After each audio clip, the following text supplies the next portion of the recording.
welcome back to my channel. So today we're going to talk about another disorder on the schizophrenia spectrum disorder thing. And today we're going to talk about schizotypal personality disorder, okay? So, people with schizotypal personality disorder are usually loners who prefer to keep their distance from others and are uncomfortable being in relationships. They sometimes have odd speech or behavior, and they have limited or flat range of emotions. This pattern begins in early adulthood and continues throughout life. Okay, so symptoms of schizotypal personality disorder are being a loner and lacking close friends outside of the immediate family, flat emotions, limited or inappropriate emotional responses, persistent and excessive social anxiety, incorrect interpretation of events, like feeling that something that is actually harmless or inoffensive has a direct personal meaning, peculiar, eccentric, or unusual thinking, beliefs, or mannerisms, suspicious or paranoid thoughts, and constant doubts about the loyalty of others, and belief in special powers such as mental telepathy or superstitions, unusual perceptions like sensing an absent person's presence or having illusions. Now, I don't know about that one because,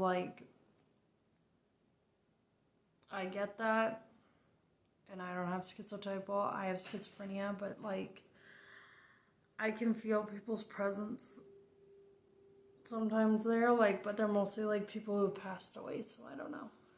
Maybe it's just me thinking that it's, some weird energy or whatnot, but I've been, trying to watch these videos to kind of open that up, so, yeah.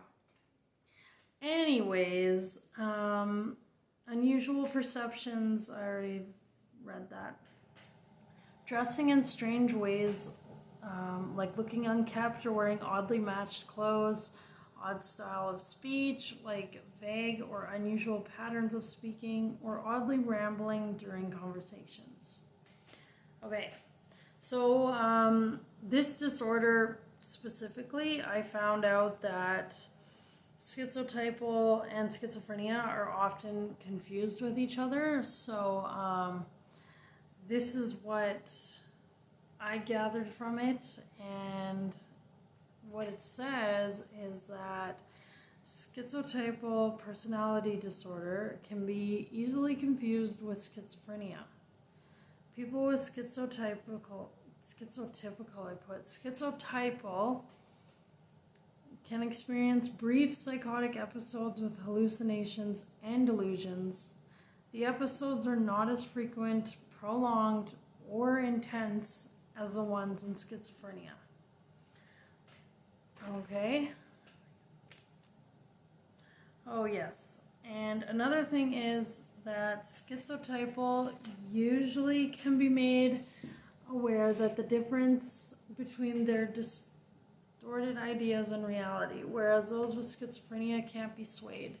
So basically, people with schizotypal, if they're having delusions, they can be talked out of them or brought back into reality, whereas somebody with schizophrenia like me, if I believe that people are in the walls and they're trying to get me, there's nothing you can do to tell me that that's wrong, or even myself. There's nothing I can do to help myself in that time.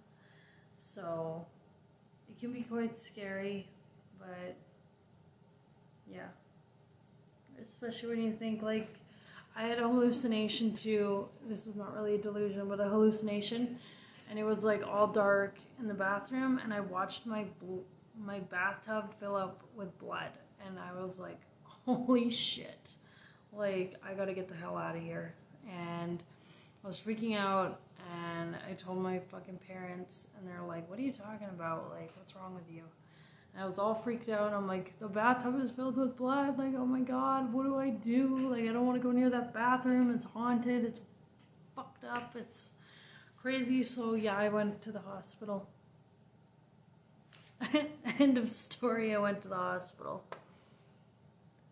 Okay, so causes. The exact cause for schizotypal personality disorder is not known, but genetics are a factor, biochemical, and events. And yeah, if you have any relatives that have schizophrenia or any schizophrenia spectrum disorders. Risk factors. You may be at a greater risk if you have a relative with schizophrenia or another psychotic disorder, like I said before. Complications to schizotypal personality disorder is depression, anxiety, other personality disorders, it turning into full-blown schizophrenia, temporary psychotic episodes, usually in response to stress, problems with drugs or alcohol, suicide attempts, work, school, relationship, and social problems. So, treatment. I didn't see any medications that really helped with this, so no medications. But there is psychotherapy where they do CBT or cognitive behavioral therapy, supportive therapy, and family therapy. Okay? So our next video is going to be delusional disorder. Woo! Yeah. So I hope you guys enjoyed this video, and I will see you guys tomorrow. And I hope you guys are doing good. All right, bye.